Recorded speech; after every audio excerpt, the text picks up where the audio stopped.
अस्सलाम वालेकुम। हमें मालूम है कि इंशाअल्लाह बहुत जल्द अल्लाह ताला आपके घर को शादी की खुशियों से नवाजने वाला है। हमारी दुआ है कि अल्लाह ताला आपके ख़ानदान को हमेशा पुरमसरत और खुशहाल रखे। आपसे एक रिक्वेस्ट करते हैं कि आप शादी की बातचीत के लिए जाने से पहले एक फ़ैसला कर लें कि आप किसके मॉडल पर शादी करना चाहते हैं। इन्नमल आमालु बिन्नियात, आमाल का दारोमदार नीयतों पर है। आपकी नीयत कौन से मॉडल पर शादी करने की है, ये तय करके जाइए। कई मॉडल हैं। एक मॉडल है रामचंद्र जी और सीता जी की शादी का, जिसमें खूब जहेज़ था। एक मॉडल है लॉर्ड शिवा और पार्वती का, जिसमें उनकी मैथोलॉजीज़ के मुताबिक इस कायनात की सबसे पहली शादी थी जिसमें हज़ारों लोगों ने शिरकत की थी। एक मॉडल है राजपूत महारानी जोधाबाई का, जिसने अकबर आज़म से शादी के वक्त मंगनी, सांचक, मंजे, जुमागियाँ वगैरह जैसे बेशुमार छिचोरी रस्मों को मुसलमानों में राइज किया था। एक मॉडल है बड़े बड़े बिजनेसमैन और पॉलिटिशियंस का, जिसको आज मिडिल क्लास और पुअर क्लास के लोग सारे अपना चुके हैं। शेरवानियाँ पहने हुए, दूल्हे हाथों में खंजर तलवारें लिए हुए, बादशाहों जैसा एक रात के लिए ताज पहने हुए और बड़े बड़े शादी खाने लेकर पैसा बर्बाद करते हैं। इस दौड़ में मशाइखीन और वो सैयदजादों की अक्सरियत भी शामिल है, जो अपना शिजर नसब अहले बैत से तो मिलाते हैं, लेकिन उनके घर की शादियां देखकर पता नहीं चलता कि ये किसी अहले बैत से निस्बत रखने वाले घराने की शादी है या किसी मारवाड़ी या राजपूत के घराने की शादी है। और बदकिस्मती से इन शादियों में वो उलमा भी शरीक होते हैं जो शादियों के ख़िलाफ़ बहुत शानदार तकरीरें करते हैं, लेकिन ऐसी शादियां अटेंड करके फिर इन सारे मॉडल्स को वो इंडोर्स कर देते हैं। बहरहाल ये भी एक मॉडल है जिसको एक रक्षा वाले से लेकर मर्सिडीज़ वाले तक हर शख्स यही फॉलो कर रहा है आजकल। लेकिन एक और मॉडल है हमारे नबी सल्लल्लाहु अलैहि वसल्लम और उनकी साहिबजादी हज़रत फ़ातिमा रज़ियल्लाहु ताला अन्हा का, और उनके 1,24,000 सहाबा का। आपको बातचीत करने के लिए जाने से पहले ये फ़ैसला करना होगा कि आपके घर की शादी किसके मॉडल पर होगी, नबी सल्लल्लाहु अलैहि वसल्लम के मॉडल पर या किसी और के मॉडल पर, या सारे मॉडल्स का मिक्सचर होगा, ताकि रसूलुल्लाह भी खुश, सीता जी और लॉर्ड शिवा भी खुश, और दावतों के जो भुक्कड़ हैं वो भी खुश।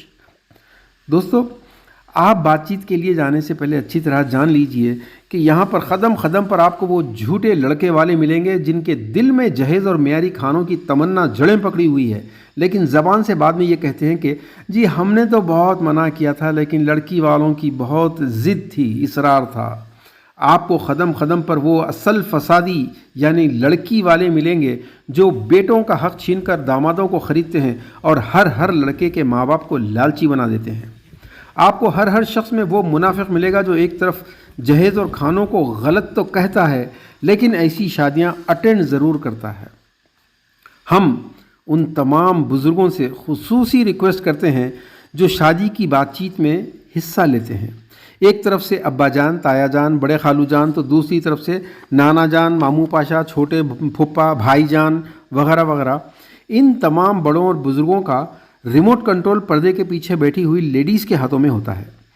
हालांकि लड़का और लड़की तो वाकई सादगी से शादी करना चाहते हैं, लेकिन ये सारे बड़े और बुज़ुर्ग मिलकर दलाली करके इस शादी को भगवानों या मारवाड़ियों या राजपूतों की शादी में तब्दील कर डालते हैं। हमारी ऐसे तमाम बुज़ुर्गों से रिक्वेस्ट है कि बातचीत में शामिल होने से पहले सिर्फ ये सोचिए कि अब आपकी उम्र कितनी बाकी है, कितने साल बचे हैं आपकी उम्र में। प्लीज़ अपना नामा आमाल ख़राब मत कीजिए। आपको कब्र का हिसाब देने में अब बहुत कम साल रह गए हैं। जस्ट इमेजिन, हौज़े कौसर पर नबी सल्लल्लाहु अलैहि वसल्लम अपनी उम्मत की शिफात के लिए तशरीफ़ लाएंगे, लेकिन इन तमाम को धुतकार दिया जाएगा जिन्होंने आप सल्लल्लाहु अलैहि वसल्लम के बाद दीन में नई नई चीज़ें ईजाद की थीं। क्या सुन्नत रसूल, सुन्नत अहले बैत या किसी सहाबी की ज़िंदगी में आपने मंगनी, जहेज़, शादी के दिन का खाना देखा, कहीं पढ़ा?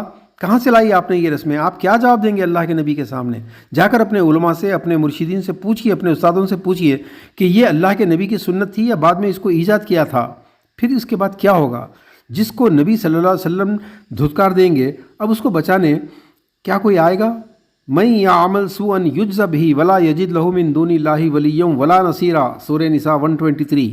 तर्जुमा, जिसने भी गुनाह का काम किया उसका बदला मिलकर रहेगा। इसके लिए अल्लाह के सिवा ना कोई दोस्त होगा, ना कोई मददगार। फिर जिसको अल्लाह के नबी धुतकार दें तो ज़रा सोचिए, क्या उसको कोई वली, कोई मुर्शिद, कोई उस्ताद, दुल्हा दुल्हन या कोई रिश्तेदार क्या आकर आपको बचाएंगे? मेरे बुज़ुर्गों, आप अपनी उम्रें गुजार चुके हैं। ज़िंदगी में तो आपने कभी मुल्क और कौम के लिए कोई ऐसा कारनामा नहीं किया जिस पर फूल पहनाए जा सकें। बस एक ही कारनामा किया है ज़िंदगी में, शादियां की हैं। अब वही कारनामा अपनी औलादों पर दोहरा रहे हैं। प्लीज़ अपनी आने वाली नस्लों पर रहम कीजिए। ज़्यादा पुरानी बात नहीं है, अभी 1948 तक हम सिर्फ हैदराबाद के नहीं, लखनऊ, बीजापुर, जूनागढ़, भोपाल, कश्मीर वगैरह के मालिक थे। आज हमारी मेजॉरिटी सिर्फ क्लर्कों, चपरासियों, ऑटो या टैक्सी ड्राइवरों, छोटी छोटी दुकानों के मालिक या फिर क्रिमिनल्स की है। जो कुछ बचा था वो बहनों और बेटियों की शादियों में लुट चुका। लेकिन कल आपके पोता पोती नाते नवासियों के पास शादियों पर खर्च करने पैसा नहीं होगा तो क्या करेंगे वो लोग? आप सोचिए। आप देख नहीं रहे हैं कि मुसलमानों की कितनी बड़ी तादाद सिर्फ इन शादियों की वजह से, गुर्बत की वजह से कन्वर्जन में, प्रोस्टिट्यूशन में, तलाक और खुला में मुब्तला हो रही है। शादियों में डिले की वजह से कितने लाखों लड़के लड़कियां अब कंट्रोल से बाहर हो रहे हैं। गुर्बत और इफलास किस हद तक पहुंच चुकी है ज़रा इमेजिन कीजिए। इतने खुद गर्ज मत बनिए कि सिर्फ अपने लड़के और लड़की की शादी के अरमान पूरे करने के चक्कर में पूरी उम्मत पर कितना बुरा वक्त आ चुका है ये आप बिल्कुल भूल चुके हैं। प्लीज़ अपनी आखिरत बर्बाद मत कीजिए। याद रखिए, धर्म संसद में मुसलमानों के कत्ल-ए-आम का जो रेजोल्यूशन पेश किया गया है वो किसी बीजेपी आरएसएस का नहीं था, और ना कभी बीजेपी या आरएसएस ने गन पॉइंट पर आपको लड़की वालों पर जुल्म करके जहेज़ और खाने लेने पर मजबूर किया था। ये रेजोल्यूशन अल्लाह की तरफ से एक वार्निंग है, और ऐसे शर का मुकाबला करने के लिए आपकी उम्मत में नौजवान मौजूद हैं, जमातें तैयार हैं सर पर कफन बांध कर, लेकिन उनको मदद की ज़रूरत है। और आप उनकी मदद करने के बजाय मंगनी, शादी, नाच, पुदीने के हार, बाजे, आर्केस्ट्रा, इसके ऊपर पैसा खर्च करना चाहते हैं। तो आप ही बताइए, क्या इसी कौम का जेनोसाइड होना नहीं चाहिए? बिल्कुल होना चाहिए। तस्वीर का दूसरा मुस्बत पॉजिटिव रुख देखिए कि अगर आपने निकाह मुकम्मल नबी के तरीक़े पर किया, निकाह मस्जिद में किया, और मस्जिद में निकाह करने के बाद औरतों की कोई ज़रूरत नहीं है, औरतों को बुलाना ही है तो फिर वलीमे में बुलाइए। नबी सल्लल्लाहु अलैहि वसल्लम हज़रत अली रज़ियल्लाहु तआला अन्हु की तरह इंतहाई करीबी 150 लोगों को खाना खिलाइए, नक़द महर अदा कीजिए, जहेज़ या जोड़ा, बेड तो दूर की बात है, बेड शीट भी अपने लिए हराम कर लीजिए। किसी किस्म का जोड़ा या जहेज़ न दें ना लें, तो फिर इससे सिर्फ ख़ानदानों में नहीं बल्कि पूरे मुल्क में वो खुशहाली आ जाएगी कि याद रखना, यही धर्म संसद जो आपके कत्ल-ए-आम का रेजोल्यूशन पेश कर रही है वही आपके दीन की हिफाजत के लिए और आपकी हिफाजत के लिए पूरे देश से शपथ लेगी। आखिरी दरख्वास्त है कि ऐसे मुनाफिकों की शादी की दावत नामों को कबूल करने से इनकार कर दीजिए जो अपनी शादियों में बजाय नबी सल्लल्लाहु अलैहि वसल्लम के तरीक़े पर करने के लोगों को खुश करने के लिए करते हैं। आपको बातचीत के लिए जाने से पहले ये फ़ैसला करना होगा कि आपको रिश्ता नबी सल्लल्लाहु अलैहि वसल्लम से रखना है या ज़माने के रस्म व रिवाज से।